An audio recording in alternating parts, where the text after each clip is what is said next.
Hello, warriors. Welcome to the U Movement. I am B, and the awakening ascension path continues. My ego self said to me last night, oh, maybe we'll do a video today about body and continue, the teachings that I wanted to present. And then Spirit said to me today, no, we're doing other things. And so you need to learn to surrender and go with the flow as it happens. So the last couple of days, lots has been happening. I don't know if you guys are feeling this as well, but it kind of feels like there's 7 days in one. A lot of other spiritual teachers have kind of been predicting that the energy that we would be facing this year would feel kind of like 14 years in one. A lot has been happening. So much has been happening in the last two weeks for me. A lot of karmic cycles are coming to a close. There's a lot of endings that is happening. And these endings are in good endings. Not all endings are great endings, and they can be very painful, and you can experience a lot of loss with them. But even with good endings, there can be a component of loss. And I wrote about the endings on Facebook. I made myself a little reel, and I put the writing here as well about grieving the loss of earlier versions of self. Because when we have things that come to a natural close, whether that be relationships, jobs, or things on your outer realm, or that be fulfilling dreams on an inner realm, or coming to new levels of understanding on an inner awareness, or it is certain things that have been difficult in your life coming to their final close. So like for me, what's been happening is this legal battle that I've been embroiled in has come to a natural end. It's not finished completely, but it's naturally ended where it can. It can't progress any further. We have settlement. There is a new agreement that's in place. So the conflict has ended, and we're moving into a natural, more flowing energy for the time being.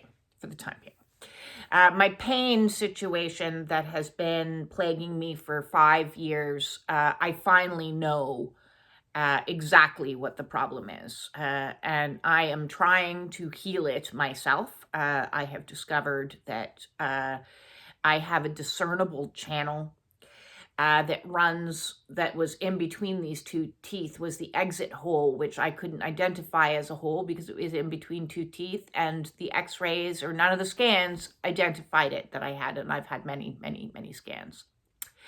And the exit hole is a little bit further up in my palate. So whatever infection I had back in 2019 dug a tunnel through the tissue, and so I have a tunnel. So I'm trying to heal this myself using the ozone gel, using massage, keeping it closed in a moist environment by pre-soaking organic cotton pads and covering both holes. I can't keep that in there when I speak, but when it's up there, I am pain-free. So to be pain-free after 5 years, when I talk, I'm not, but when when I spend a large majority of my day with this up there, I am pain-free. I've also had yet another tooth extracted because while I was dealing with this, I was ignoring over here, and I had an abscess tooth. So I'm recovering from the extraction back there. The swelling has gone down a good bit, and the pain that was there is also gone. So pain is wrapping up. Now, this is just like a side note. I want to get to, but I wanted to update you because I know a lot of you guys have been following me through that. I know what it is. It's trigeminal neuralgia. No, it's not. I know what it is. It's Nico. No, it's not. I know what it is. You know, like there's been a lot of that because I've been misdiagnosed so many times. And, you know, that in itself is its own crazy, crazy journey that was all about learning to trust my own intuitive voice and stand up for self and not give up. You know, persistence was the key in finding this sixth dentist. Has been my saving grace because he listens to me. He's taken me seriously. He's done investigations. He sees where I'm talking about. He's got me set up with an appointment within one day of going in to talk to an oral surgeon. And that happens in the early months. But I'm hoping I can heal it.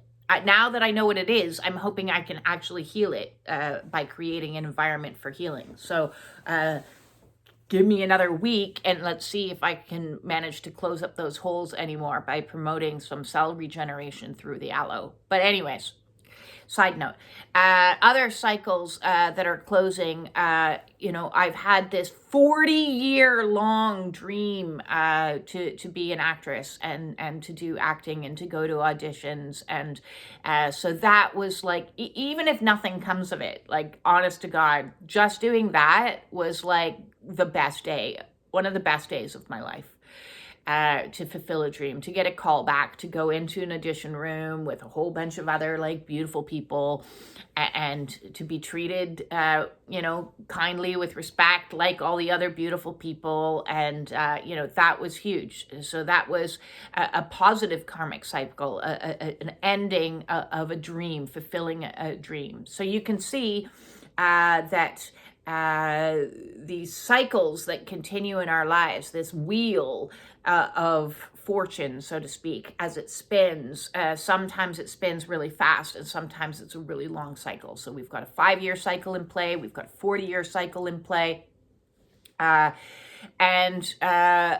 in this energy of looking back at cycles and looking back at beginning places, one of the things that has been really plaguing me in the evenings, it has been a lot of stuff centered around this whole twin flame journey. And a lot of people have been asking me many questions about the twin flame journey. And I want to state emphatically, I am not a twin flame coach. I am a twin flame and have been activated, so the saying goes. My Kundalini was activated, my spiritual awakening was activated, my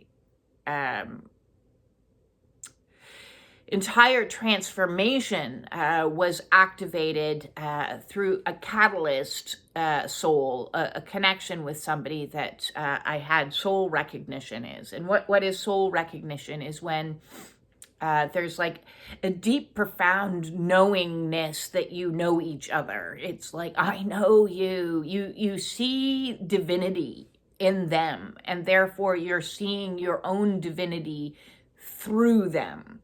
They mirror back to you. It's not a relationship by any standard or definition of any relationship that I have ever had.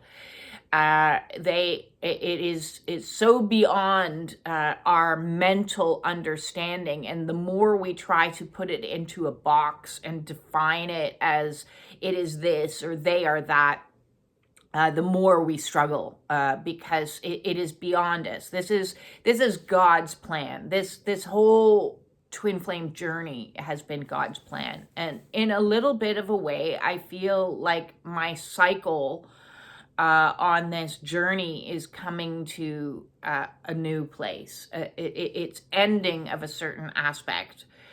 And so in the videos in the reel that I did and the writing that I did, I'm looking back at earlier versions of myself, specifically that version of myself that I was back in 2021.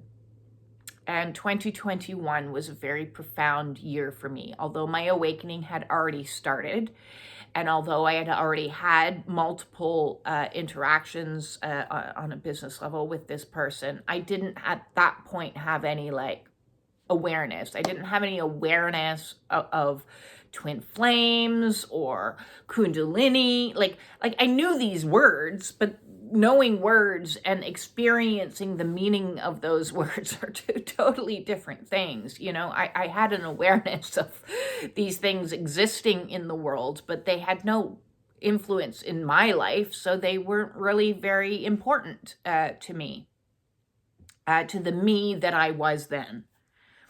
And through these last 4 or 5 years, I have transformed so many times over as you go through the process of identity loss and ego death and going through all these collapsing cycles and tying up loose ends of this, that, and the other, you know. So there's been so many more on top of it since, you know, these are just the last couple of weeks, few, but before that, there was many cycles, massive, huge cycles, you know, like the karmic relationship that was what I was enmeshed in with these trauma bonded individuals in my life, my ex-husband, my mother, my best friend, other friends. You know, there has been so much loss.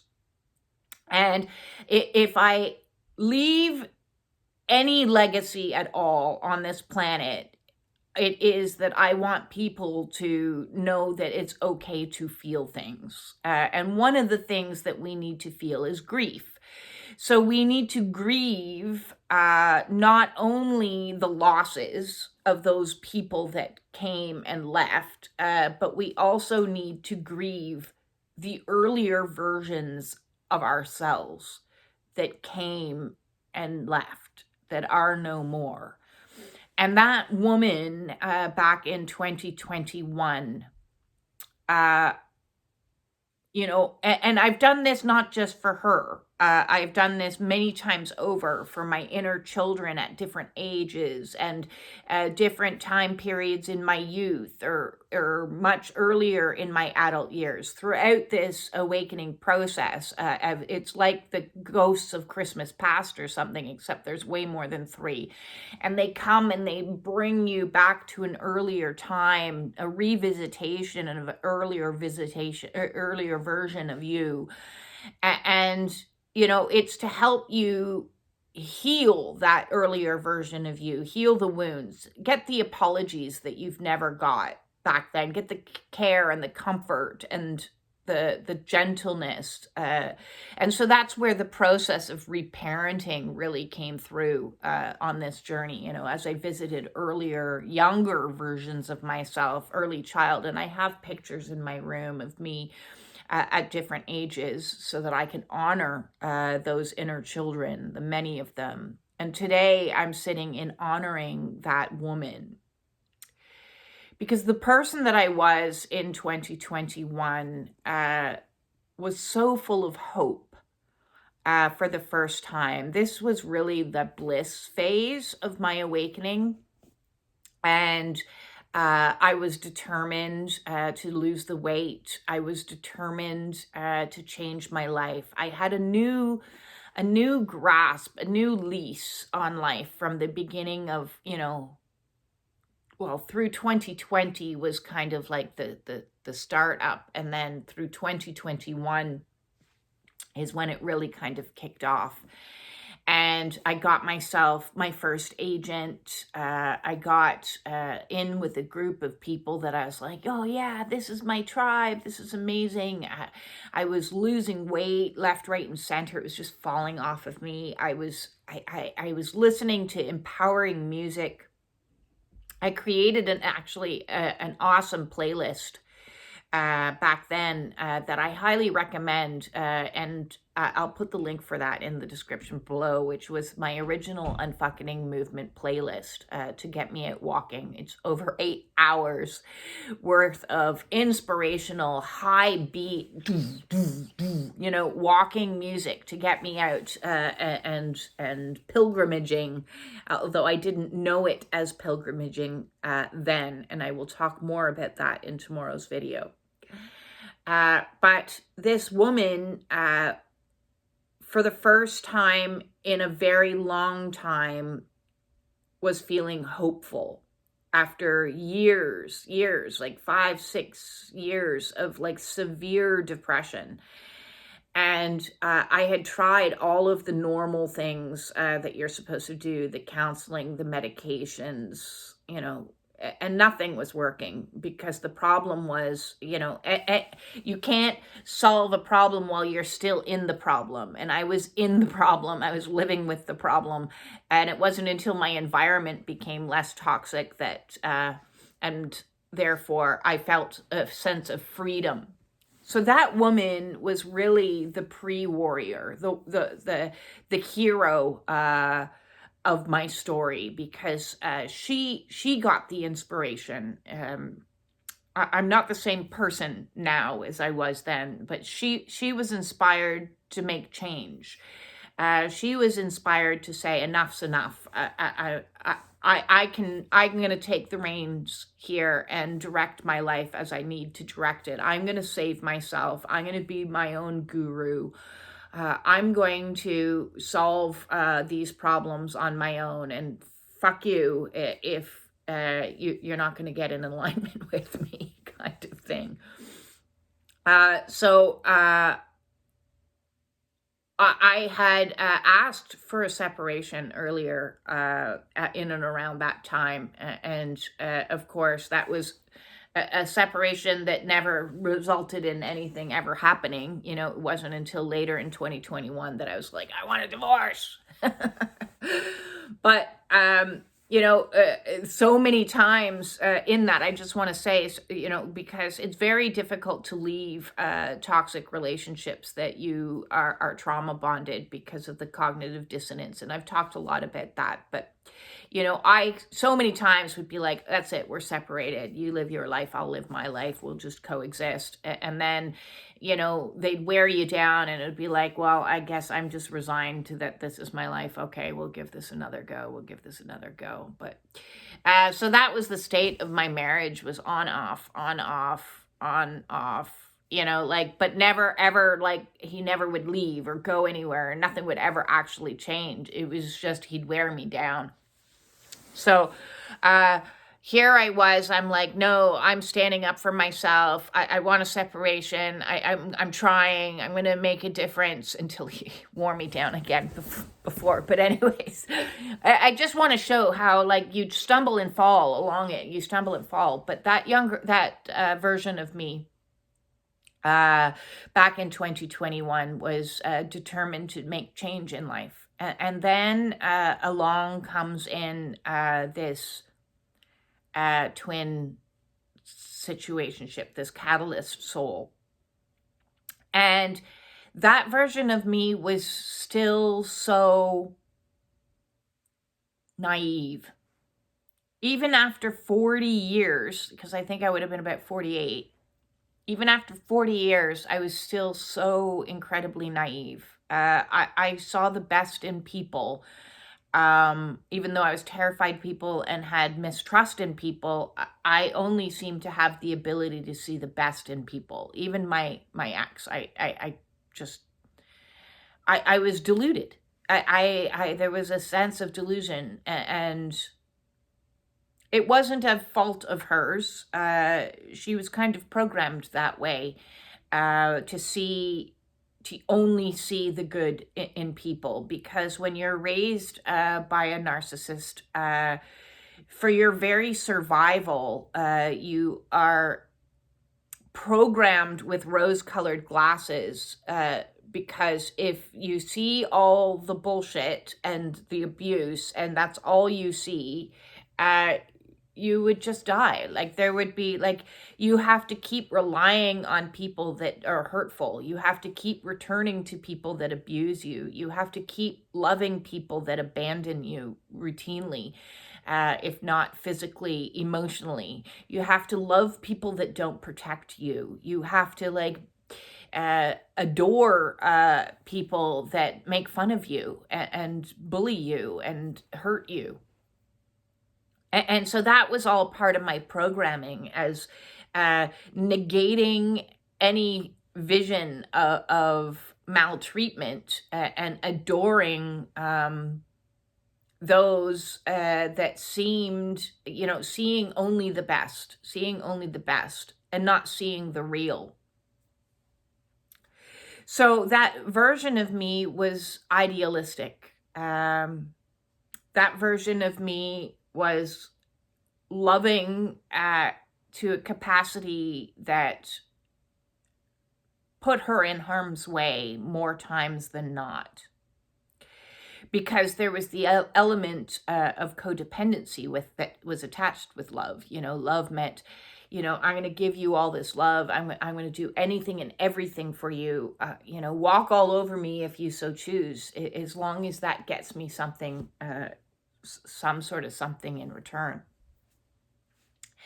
And, putting people on pedestals was what I was particularly good at back then. And so there was a distorted beauty in that earlier version of me, in her innocence. One that no longer exists and has died. And that's why, through the process of ego death, lots of our identity crumbles, lots of our belief about self and about others and about the world completely disintegrate, and reality comes as a stark, harsh, cruel, painful one. And the purpose from where I sit today of this catalyst experience is to bring us into a place of more neutrality. So I looked at this person and I saw perfection. And where I looked at myself, I saw nothing but imperfection. I looked at this person and I saw all the light. And I thought to myself that I've been my whole life in the dark. So there's these polarized viewpoints. And immediately I placed that person in the highest of regards. And I've said in many videos how grateful I am for the energy flow that came in to motivate me to escape from a situation that I couldn't have escaped from, that I tried. As I said, I tried and I tried and I tried. Let's be separated, hoping they'd finally leave. They'd never leave. They'd wear me down. The cycle would continue. So this connection, this spiritual connection, comes in and activates in you all of your chakras, and it's like they get dumped out. So my solar plexus, all my false sense of confidence, my false sense of power, just spilt all over the floor. My heart chakra cracked open, and it was like this pull towards somebody that I characterized in my mind's eye as everything I'd ever wanted and everything. But if they are everything, that left me as nothing. And so through this awakening process, one by one, all of the polarized views, and it's not like they're standing beside you in saying these things, it's all happening on an energetic level, but all these polarized views, you are perfect, I am imperfect, you are light, I am dark, you are, whatever it is that you, bit by bit, that crumbles and falls away until you realize that they are mirroring the shadow version of you as well as the light version of you. So where I saw darkness in me, they reflected back the light that was me. And where there was light in me, they reflected back the dark that is me, because we are me. It is a reflection on an energetic level to bring us back into wholeness. And when I say us, I mean me, because bring me back into wholeness. So I no longer see this person as perfection.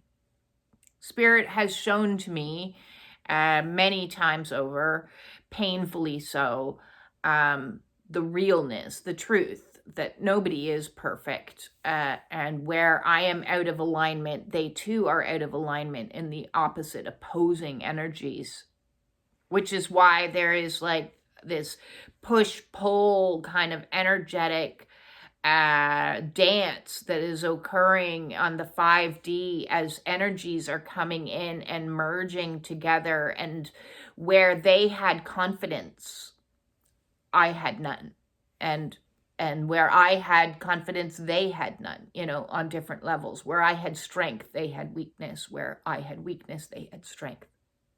And so these energies all come and merge together within us on a soul level. So I have no idea what he's doing or not doing. I have no way to communicate with them. But I can only know what I've been going through since that initial period back in 21, when I had my wake up of like soul recognition and understanding, oh, wait a second, this isn't a normal awakening I'm having. This is a twin flame journey. And this person isn't just a random person. This person has some very profound spiritual connection to me. And it's one that my mind has struggled with exceedingly. The doubt, the confusion, the grief, the loss, the longing, all of that, as I've been going through this swirling vortex of destruction and rebirth and destruction and rebirth. But today I really wanted to honor that woman I was back then, because she had no idea what awaited her. She had no idea the suffering and the truth and the cruelty that she would soon experience on multiple levels, as multiple karmic cycles came to their close in brutal ways. And I think it's really important that we honor the earlier versions of ourselves, that we grieve for the innocence that's been lost, that we grieve for the love that has been lost and reformed differently, that we grieve for the hope that was thwarted, that we grieve for the dreams that weren't and can't be fulfilled, that we learn to let go of wishing it had been differently, had gone different, wishing it had materialized into those hopes and dreams that you had, and come to a natural place of resolution and peace. And that's been very hard to do because there isn't a nice, tidy little box that you can close up with a bow and put on a shelf this journey.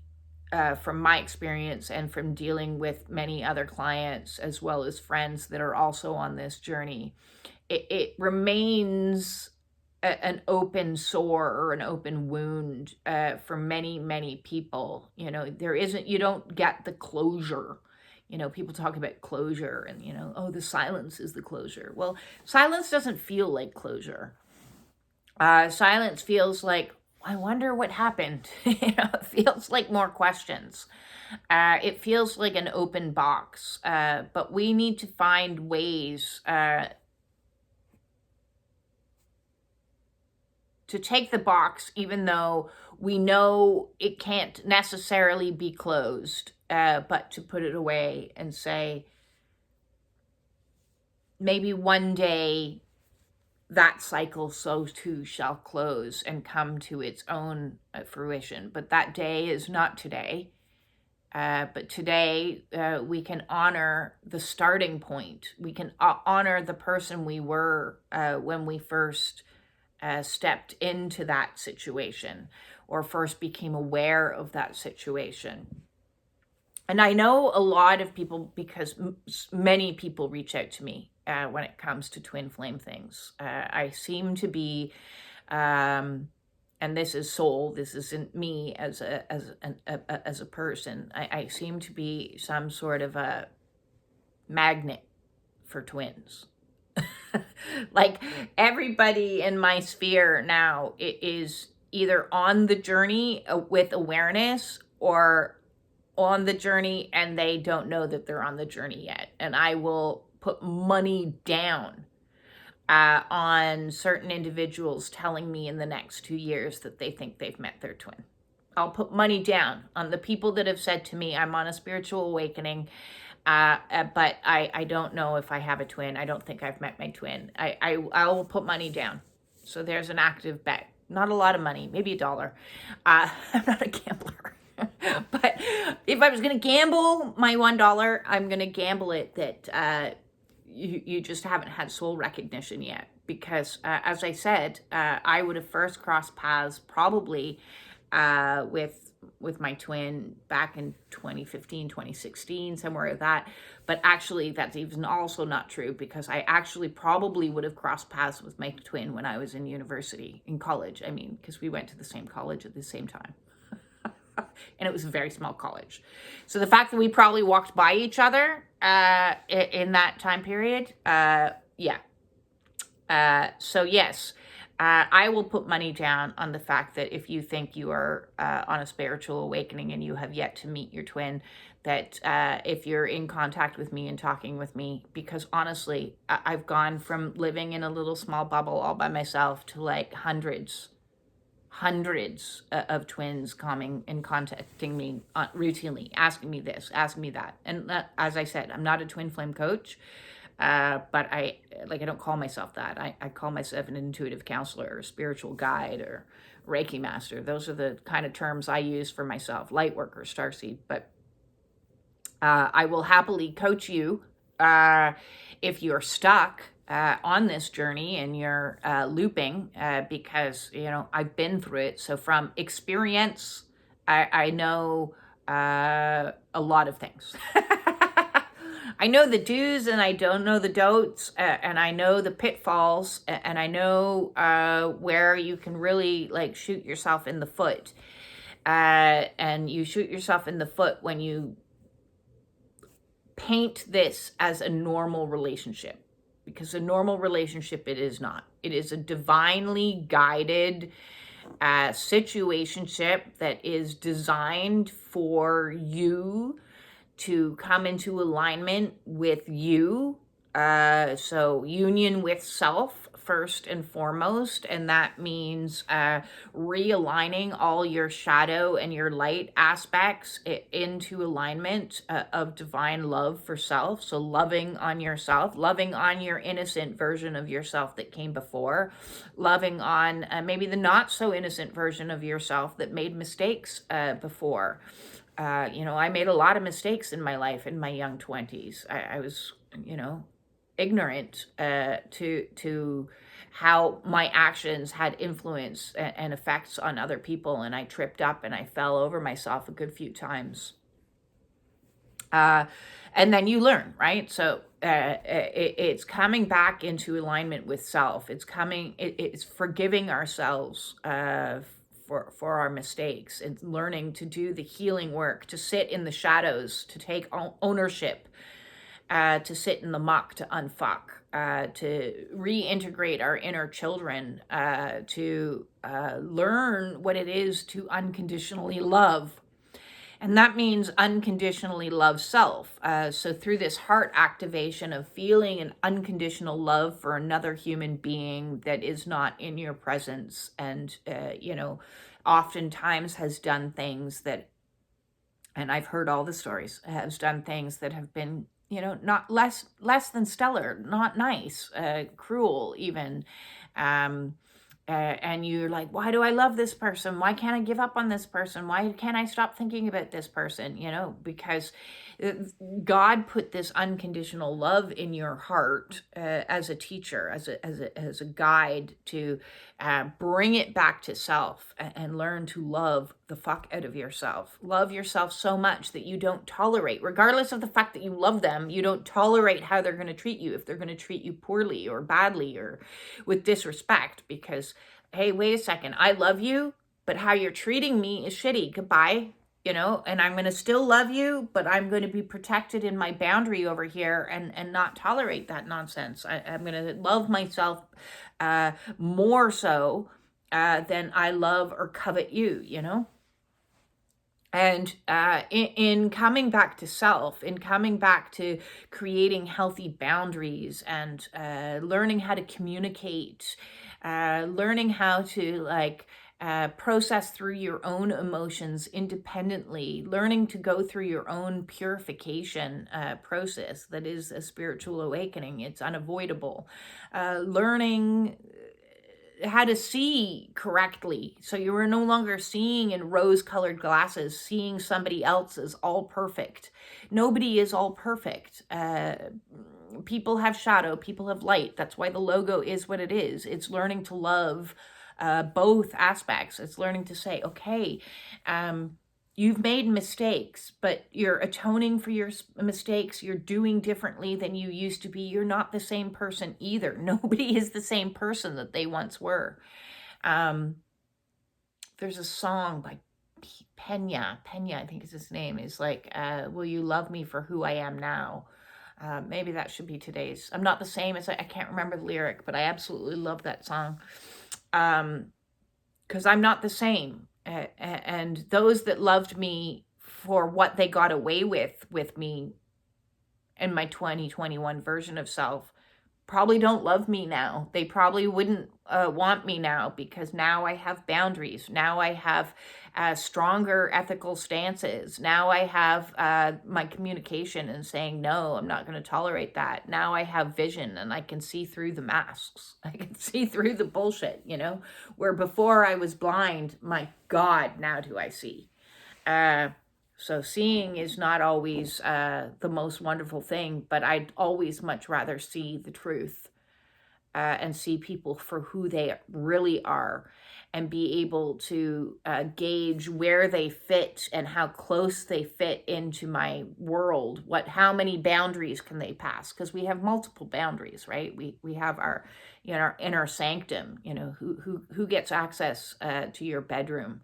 Right now, that's my cat, and it's going to take a lot for anyone else to get in here. I did a cartoon drawing a while back of what that would take. So you're going to have to climb the mountain, and you're going to have to sit in the cave of introspection. You're going to have to cross the moat and get past the security guards and the dragon and everything else. So we have multiple boundaries. We have the inner sanctum boundary, and then we have, those that would be in the familial. And when I say familial, that's because they become our family. They become our soul tribe, our soul family. And my familial is all, I've adopted strangers, and they are my family. My soul kids are my family. They live within the boundaries of my house. And then beyond that, we have the boundaries of our closest and dearest friends, again, soul tribe. And then beyond that, we have all these acquaintances and everything else, again, all soul tribe as it is now. And then beyond that, there's a sea of people that, you can determine within each thing, is this someone that deserves to have access to me or not? Because when you start to love the fuck out of yourself, those boundaries get higher and firmer and clearer and not personal, non-reactionary, like, oh, okay, you're gonna argue with me because I gave an opinion. Okay, you can argue all you want with me, but I'm not interested in arguing, so I'm going to walk away and I'm going to block this situation from happening. And the next level in is, oh, you want to try to gaslight me as a friend this time and try to manipulate me? Yeah, I'm sorry. You're going to have to get booted out of that circle into the further outer circle. I'm not tolerating that. So as we learn to love ourselves, and have more self-value and self-confidence, what we tolerate becomes less and less, to the point where literally I'm at the point where I have a 0% tolerance for bullshit. I just don't. I'm happy in my own company. I'm happy in this sphere, which is something that 2021 version of me couldn't have fathomed. She couldn't have understood that. She so desperately just wanted to be loved and to have partnership, that she couldn't imagine or fathom being happy within self, just as self. So I'm very grateful for union with self. This journey also, as crazy making as it is at times, has brought me back into union with God. And that relationship was not anything I could have, that 2021 version of myself would not in a million years have believed that that's where this was heading. She looked down the lines and she was seeing skipping down the streets of Mexico with this fellow and, laughing and dancing and having fun. That was her vision of, I'm going to live happily ever after, dancing naked in cenotes, like she wasn't seeing, oh, I'm going to follow this path and I'm going to be in service to God. That's a polar opposite place of where she was. Polar opposite. I even posted a picture, with me smoking a joint. I was just chilling out and having a good time. Yay, life can be true. Love is real. It wasn't oh, now I'm going to pray and be in the service of God and meditate some more and do some yoga and, how can I be in the service? No, that came as a little bit of a wake-up call for sure. Union as soul tribe has been the most miraculous thing in the entire universe. Talk about miracles. Every single person that comes into my life is a mini miracle. I am experiencing things I never experienced before, like kindness, like support, like encouragement.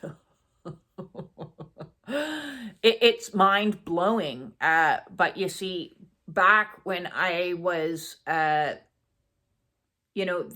version of me then was right on the precipice of complete disintegration. She reached the peak of as far as she could go, and then it was a steady decline into dark night of the soul as the transformation process happened. So it's for my whole life I'm going along as a caterpillar, and that 2021 version of me was I've made it. I'm the biggest, best caterpillar I can be. And now I'm going to go into this cocoon thing, So she had no idea, of course, because how can you have conscious awareness of what happens in the cocoon before you're there? And how can you have conscious awareness of what happens after you leave the cocoon, which is where I'm at now, and looking around at the world going, what is this? What are all these butterflies? These butterflies are amazing. These winged beings of light that just keep coming and bringing encouragement and life. So life transforms so dramatically because of this process, this sped up spiritual awakening on like steroids. It's unreal. So in so many ways, that version of myself then was meeting the peak point, the tipping point. And she had no idea. She had no idea. She just wanted to believe in fairy tales, is what she wanted. She really just wanted to believe in fairy tales. And I guess the new version of me believes in fairy tales, just the grim version, and needs a little bit of a rewrite. I think I'll be rewriting some of those fairy tales because when you look at those fairy tales and pick them apart, you're like, what the fuck? Like, what the fuck? The fairy tale, for example, of Snow White is one that really like just boggles my brain, because it is the stepmother, the mother archetype, the replacement mother archetype that seeks to destroy, to poison, to kill Snow White by presenting her with something that looks perfect, looks like perfection, that is really poisoned. Like, that describes my life to a T.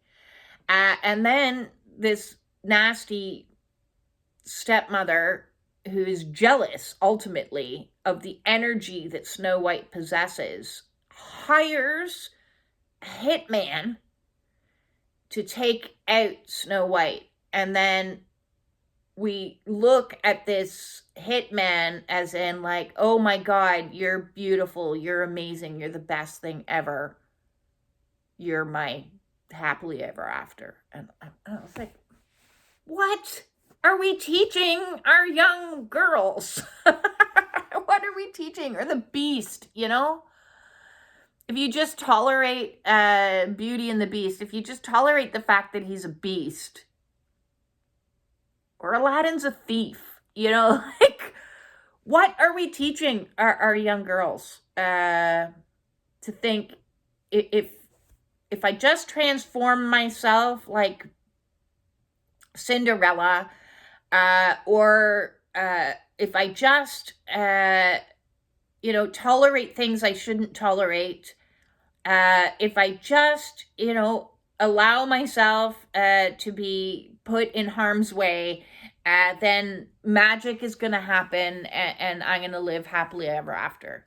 No, the hero in the story should be the woman in all of those stories. I think the masculine is not very divine in any of those stories, and the woman needs to save herself. That's certainly what I had to do. I had to slay my own dragons. I had to face my own demons.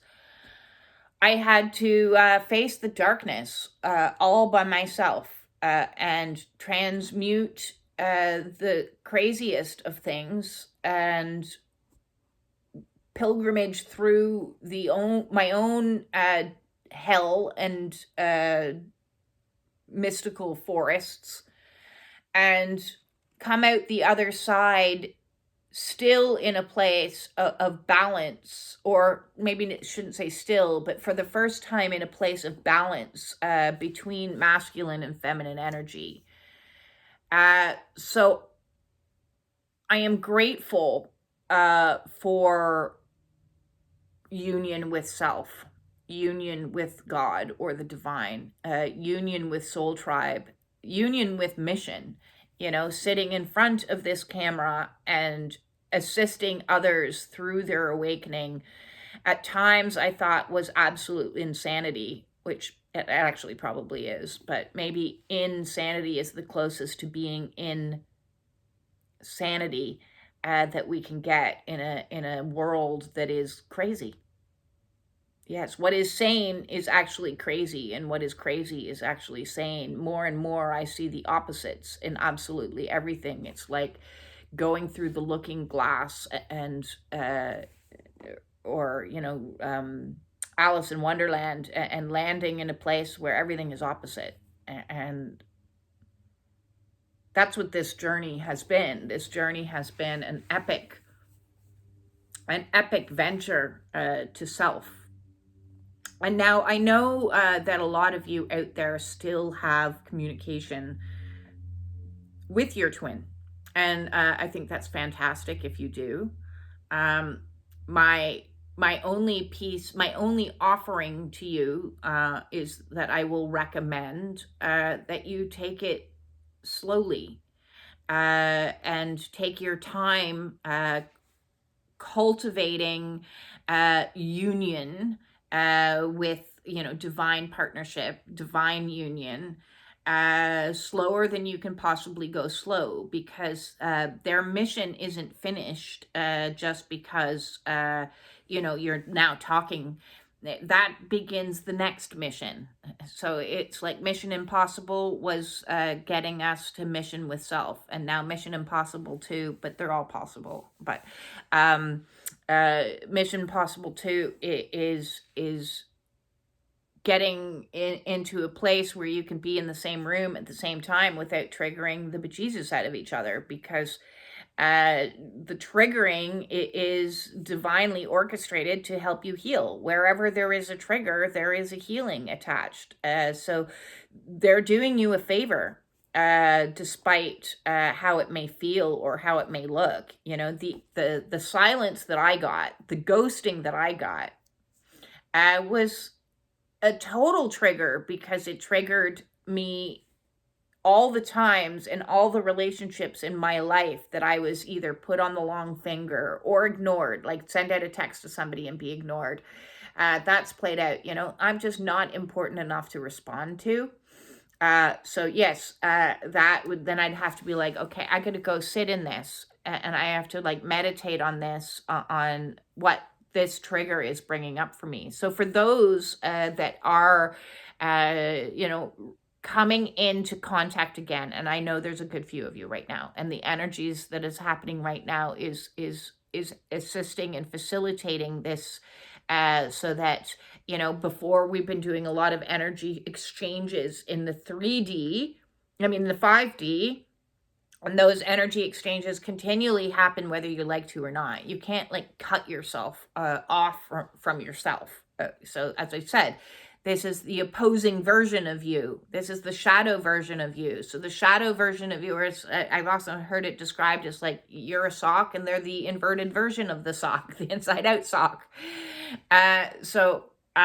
In opposition, any areas that there's still going to be in opposition. So let's say one of you, I don't know, is vegan, and one of you is a meat eater.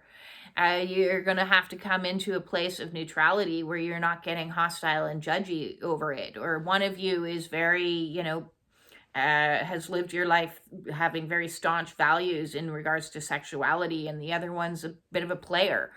You're going to have to, these are all things that need to come back into neutrality. So when they come into your sphere again, be aware that's to do the next, you've leveled up to, now your master's program. Before we were in regular bachelor's program, now we're in our master's program, where we're learning, using the skills that we just learned over the last however many years to cultivate energies of transmutation and alchemizing.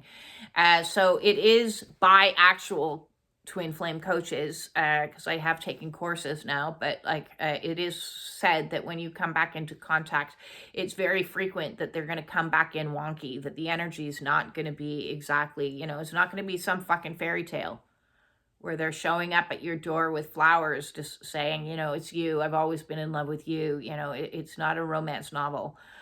they're going to come back in. They're going to be like, hey, how's it going? Like some sort of whatever cheesy energy or some other weird way.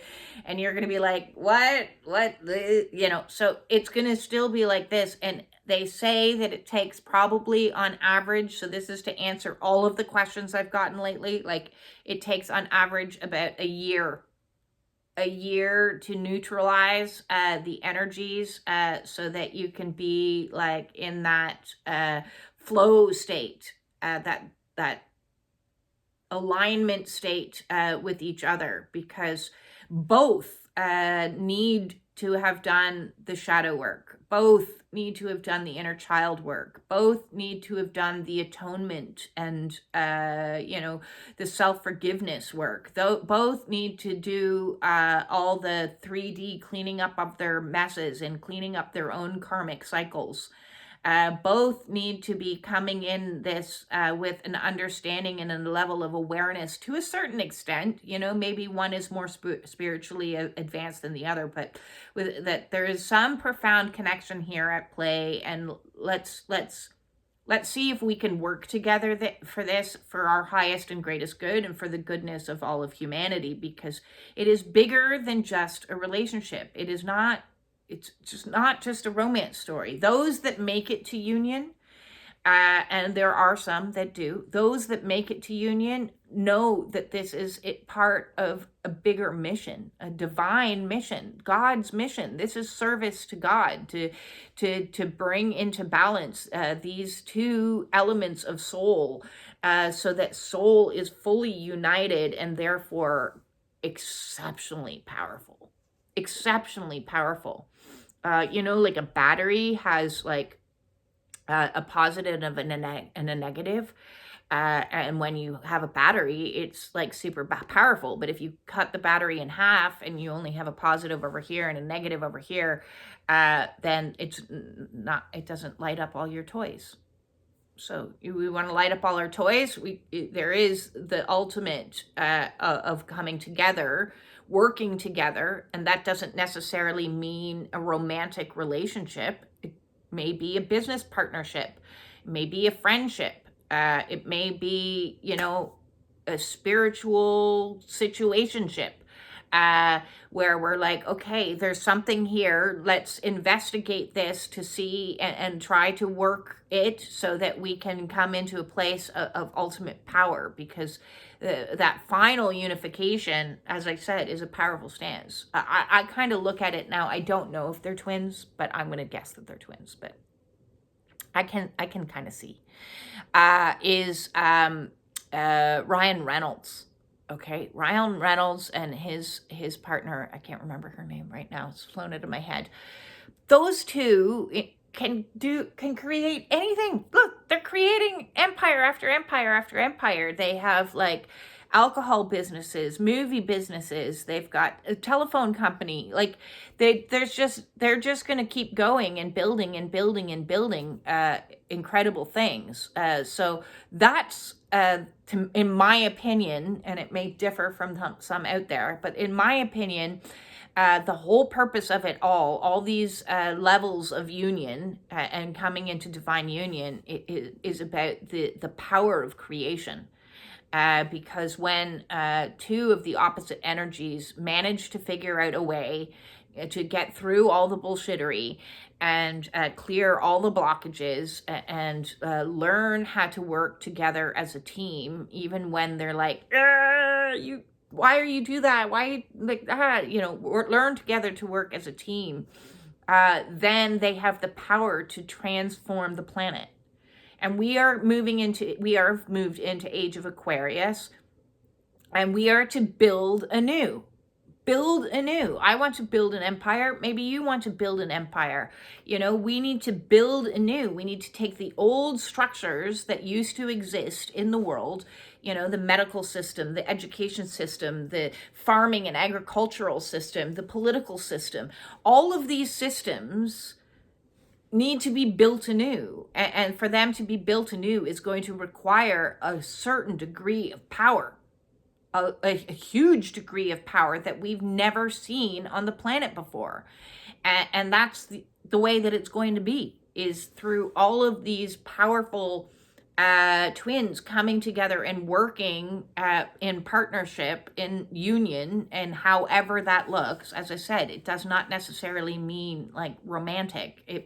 That would be lovely if it does, if you can figure out a way to heal through all of your stuff and get to that heros gamos, as what they call it, divine marriage. And when I say divine marriage, I don't mean some legal piece of paper. I mean some cosmic connection. That is when it ultimately happens. It's funny. I'm seeing in my reflection my red string. Now, I don't think I've talked about my red string tattoo. According to all of my tattoos have spiritual meanings all over my body, and I have a lot. According to our Chinese beliefs, you are connected to your divine counterpart via an invisible red string. And so many people get their pinky finger, a little bow tied on it. But when I met mine, I went through a process of learning self-love. So to me, the ultimate love, the love that beats all loves, is the love that can hold oneself at night through the grief, through losing earlier versions of ourselves, through the forgiveness, and come back to self. So this red string, which is, to some people probably the oddest tattoo in the world. I said it was the fastest sleeve that's ever been done. It brings me all the way back up to self, where I have the string coming into my heart center and my phoenix rising. You can see 2 dirty pennies along the way, and those are my 2 marriages. So I even honor those as they served their purpose, and a slight deviation off the path to get myself back onto the path and come home to self.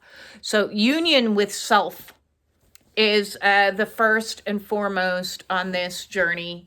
And union in self, I repeat, means a collection of all of our past versions of selves, of holding those past versions of selves, honoring them, soothing them through their grief, through their experiences, being the parent for them that they never received, being the friend for them that they didn't have, being the lover or the companion that held them in protection that maybe they never had, and truly loving and seeing ourselves for who we are. And when that happens, we get to experience, and they kind of cross over. It's not like 1 check, 2 check. It crosses over with like union with divine, because the more you learn to love yourself as part of the divine, the more you love the divine. So coming home to self is coming home to the divine. Ultimately, it is, you are a representation of the divine. You are a child of the divine. You are divine. We are all divine. We are all, if we are on this journey, we have been chosen by God to awaken. We've been chosen and given this gift of heart awakening. We've been chosen and given this incredibly powerful awakening journey that, yes, is insanely difficult, but Jesus didn't have it easy. Buddha didn't have it easy. Gandhi didn't have it easy. Nelson Mandela didn't have it easy. Even Princess Diana didn't have it easy. Joan of Arc didn't have it easy. So I don't know who you aspire to be like and use as your motivation, but anybody who has been given this gift of unconditional love and given this gift of reconnecting with the divine has done so through suffering. And then 3, union with divine tribe or soul tribe shows how much you are loved, and shows how much you are valued, and shows how much the divine wants to guide and protect you. When you need angelic support. It's amazing. All of a sudden, you'll get a text message from somebody across the world. I saw that you were awake. I just wanted to say hi. And you're like, oh my God, thank you. That has happened so many times. It's not even funny. And friends come in as we let go of the energies that no longer resonate. You get new connections with people that blow your mind. And then soul mission, more and more as you step into you and step into God and step into the collection that is your tribe, your mission will become known. It will become known, and it will be whatever you're terrified of. It won't be what you are like, oh, I really want to do this. This is awesome. This is what I've always wanted to do. It will be scary, even if it is awesome. And like going to that audition the other day, I was terrified. I was absolutely terrified. It was 40 years in the making. I felt nervous. I felt old, but at the same time, I felt young and giddy. So, yes, I wanted to hop on today and address a little bit about the process of letting old versions of self go, honoring those, and stepping into this new divine version of who you are. If you need support in any of these areas, pre-twin awakening happening, going on. I don't think I have a twin. Doesn't matter. We can discuss your awakening. Physical issues, emotional issues, inner child work, shadow work, a twin flame. He's driving me crazy. Why does he do this? Any type of trauma bonds, toxic patterns. I think I'm married to a narcissist. Help. I don't know how to get out. Any of these types of issues, if you want to book a one-on-one with me, the way to do that is to send me an email at justbeing@gmail.com. That's just JUST being@gmail.com. I look forward to working with you and seeing how we can help each other ascend up out of wherever areas you may currently find yourself stuck in. Please remember, it's okay not to be okay.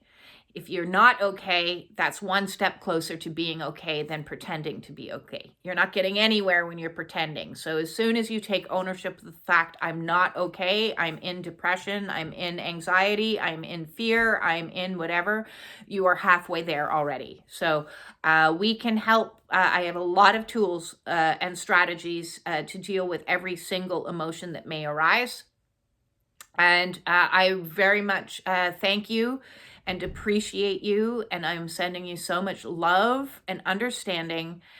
Thank you for the likes, the shares, the subscriptions, the testimonials. Geez, I got one today that blew my mind. That was incredible. Thank you, Jessica. And yes, thank you, and thank you. Thank you for the supers. Thank you for the donations. Thank you for showing up. Thank you for doing the work. Thank you. Thank you for being you. You are a warrior. Peace out.